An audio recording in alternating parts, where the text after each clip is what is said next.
Hello friends, welcome to my YouTube channel Anuvaj classes में आप सभी का स्वागत है। आइए आज हम चलते हैं एक नए टॉपिक पे जिसका नाम है एड्स। सबसे पहले हम समझेंगे कि एड्स है क्या और ये होता क्या है, ये कहाँ से आया। देखिए, तो सबसे पहले हम बात करते हैं एड्स।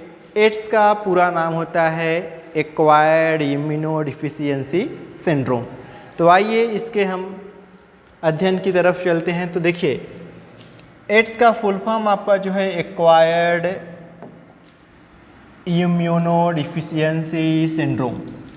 सबसे हम पहले समझते हैं कि एक्वायर्ड होता है क्या है। एक्वायर्ड का मीनिंग आपका होता है आफ्टर बर्थ, यानी जन्म के बाद। इसी को हम हिंदी में बोलते हैं उपार्जित। उपार्जित जो हमने पढ़ा था इम्यूनिटी वाले टॉपिक में, इम्यूनिटी बताया था कि जो आपका ये इम्यूनिटी होता है ये दो प्रकार का होता है। एक आपका था एक्वायर्ड इम्यूनिटी और एक आपका था इननेट इम्यूनिटी। क्या था? एक इननेट इम्यूनिटी। इननेट इम्यूनिटी का मतलब होता है हिंदी में सहज प्रतिरक्षा। एक था हमारा सहज प्रतिरक्षा और एक था हमारा उपार्जित प्रतिरक्षा। तो सबसे पहले हम बात करते हैं उपार्जित होता क्या है। हालांकि आपको इसके पहले वाले वीडियो में बता दिया था कि उपार्जित क्या होता है। देखिए, जो बीमारियां हमको जन्म के बाद होती हैं उसको हम कहते हैं उपार्जित, और जो बीमारियां जन्मजात यानी जन्म के टाइम पे ही हमको होती हैं उसे हम कहते थे सहज। तो आई होप आप इन दोनों चीज़ों को अच्छे से समझ चुके होंगे कि उपार्जित और सहज में अंतर क्या है। देखिए, यहाँ एक्वायर्ड का मीनिंग होता है आफ्टर बर्थ, यानी जन्म के बाद, और इम्यूनोडिफिशियंसी का मतलब होता है इम्यूनिटी डिक्रीज, यानी जो हमारी प्रतिरक्षा होती है। प्रतिरक्षा क्या होता है? यानी रोगों से लड़ने की क्षमता जो हमारे शरीर में होती है उसी को हम क्या कहते हैं? प्रतिरक्षा कहते हैं। डिक्रीज का मतलब होता है घटना, यानी हमारे शरीर में लोगों से लड़ने की क्षमता जो घटती है उसी को हम कहते हैं इम्यूनोडिफिशियंसी। अब बात करते हैं सिंड्रोम क्या होता है। सिंड्रोम होता है ग्रुप्स ऑफ सिम्टम्स। क्या होता है? Groups of symptoms. सिम्टम्स का मतलब कई प्रकार के बीमारियां। अब कभी भी आपसे अगर पूछा जाए कि व्हाट इज सिंड्रोम, सिंड्रोम क्या है, तो आप बताएंगे a group of symptoms is known as syndrome, यानी कई प्रकार के बीमारियों के समूह को हम सिंड्रोम कहते हैं। हालांकि ये था भी आपका एड्स का full form acquired immunodeficiency syndrome. I hope आप इतना समझ चुके होंगे। चलिए अब हम आगे चलते हैं। ये रोग होता कैसे है?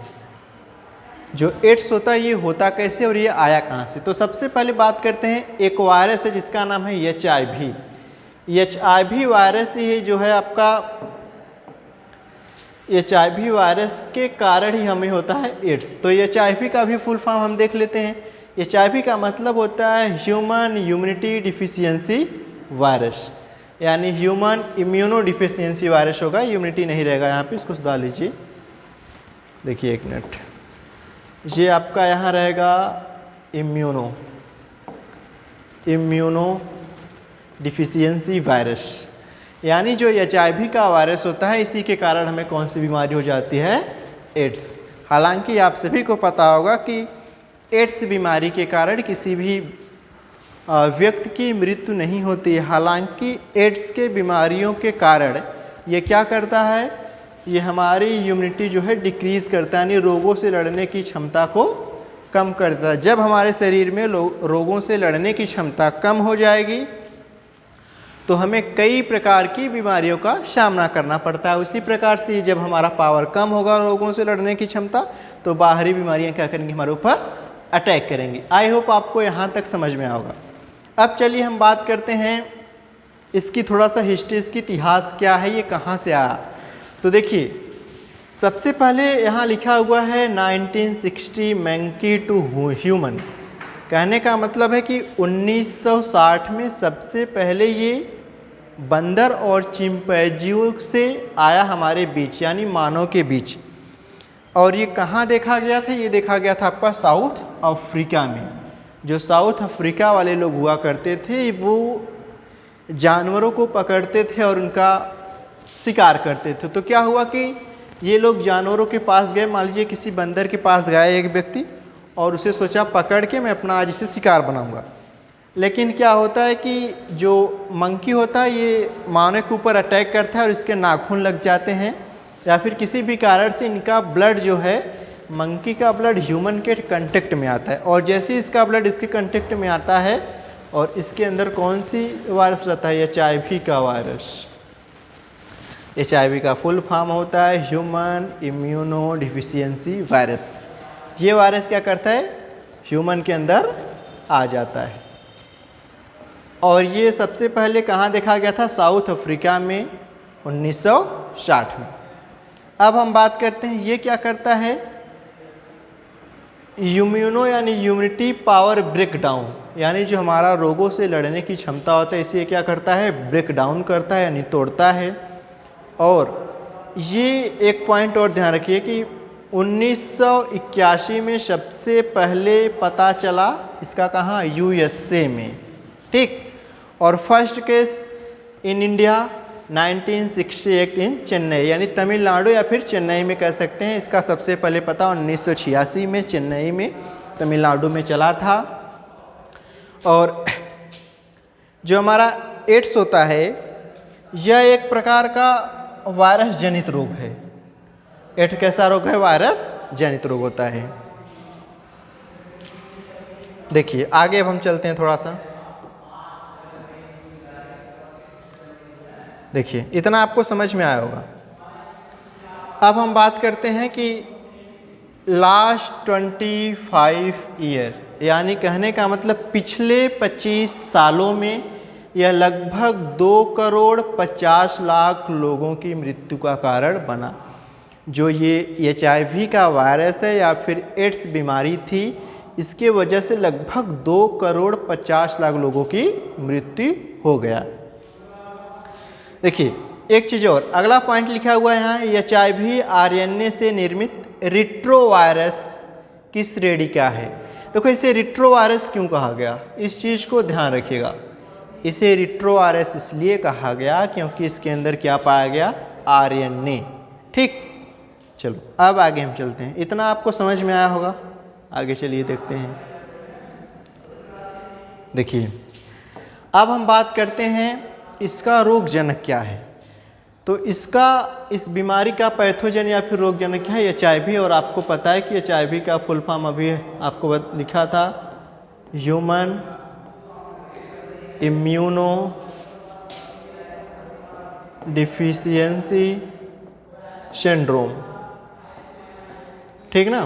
देखिए और इंक्यूबेशन पीरियड यानी 5 से 10 साल। इसका जो इंक्यूबेशन पीरियड क्या होता है, इंक्यूबेशन पीरियड का मतलब यह है कि बीमारियों का लक्षण यानी इनका पता कब तक हमारे शरीर में चलता है।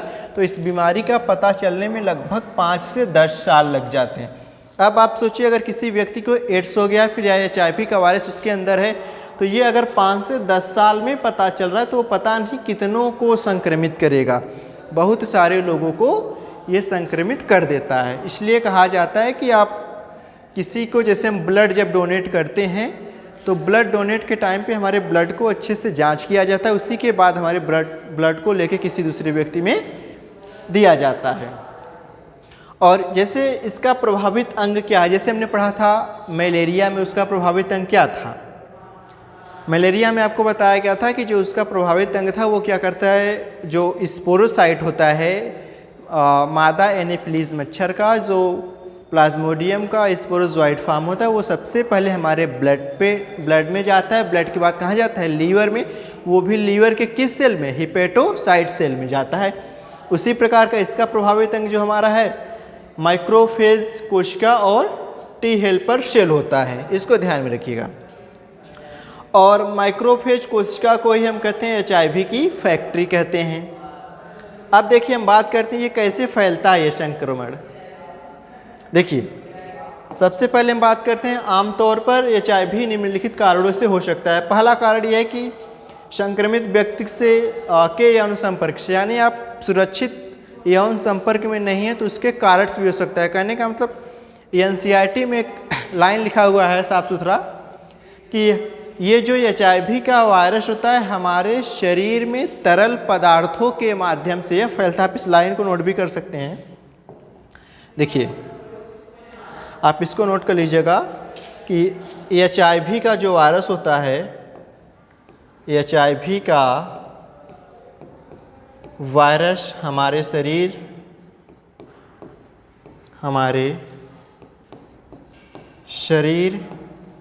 के तरल पदार्थों के संपर्क से फैलता है। और भी कई कारण हैं। कहने का मतलब यदि हमारे यौन संपर्क में आने की वजह से फैलेगा, संक्रमित सुइयों की वजह से फैलता है, रक्त के कांटेक्ट में आने से फैलता है, और संक्रमित माँ से अपरा द्वारा उसके बच्चे में, अपरा का मतलब होता है प्लेसेंटा जिससे बच्चा जुड़ा होता है, ठीक, अपरा द्वारा फैलता है। उसके बाद HIV का वायरस हमारे शरीर में जितने भी तरल होते हैं तरल में आने के संपर्क में भी फैलता है। आई होप आपको यहाँ तक समझ में आएगा। चलिए फटाफट एक बार हम इस वीडियो को फिर से रिपीट कर दे रहे हैं, आप ध्यान से देखिएगा।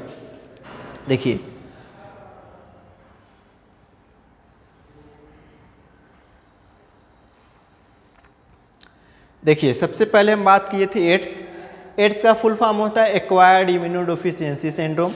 एक्वायर्ड का मतलब होता है आफ्टर बर्थ, इम्यूनोडेफिशिएंसी का मतलब होता है आपका, एक मिनट साइड में कर दे रहे हैं। देखिए इम्यूनोडेफिशिएंसी का मतलब होता है ह्यूमिनिटी पावर डिक्रीज, यानी जो रोगों से लड़ने की क्षमता होती है वो हमारी घट जाती है। और सबसे पहला केस इसका कहाँ मिला था? 1960 में साउथ अफ्रीका में। ये बंदरों से कहाँ पहुँचा था? मानव के बीच पहुँचा था। और first case in India Chennai में 1968 में। इसके बाद 1981 में सबसे पहले इसका पता USA में चला था। एड्स एक वायरस जनित रोग होता है। HIV RNA से संक्रमित होता है, इसलिए इसको हम रिट्रोवायरस के नाम से भी जानते हैं। और पिछले 25 साल में 2,50,00,000 लोगों की मृत्यु का कारण भी बना। HIV का full form human immunodeficiency syndrome होता है। और ये क्या करता है? इम्यूनिटी पावर को ब्रेक डाउन करता है, यानी रोगों से लड़ने की क्षमता को खत्म करता है धीरे धीरे। चलिए आगे देखते हैं। आगे क्या है कि इसका रोगजनक क्या होता है? अभी HIV होता है। इसका इंक्यूबेशन पीरियड 5 से 10 साल, यानी 5 से 10 साल में इस रोग का लक्षण जो है पता चलता है। इसका लक्षण क्या है? लगभग 5 से 10 साल लग जाते हैं पता चलने में। HIV की फैक्ट्री भी इसको कहा जाता है। माइक्रोफेरेज कोशिका को यही सबसे प्रभावित अंग है। और ये फैलता है निम्नलिखित कारणों से: संक्रमित व्यक्ति के संपर्क में, संक्रमित सुइयों से, रक्त के संपर्क में, और हमारे शरीर में जितने भी तरल पदार्थ हैं उन सभी के संक्रमण से क्या होता है? ये फैलता है।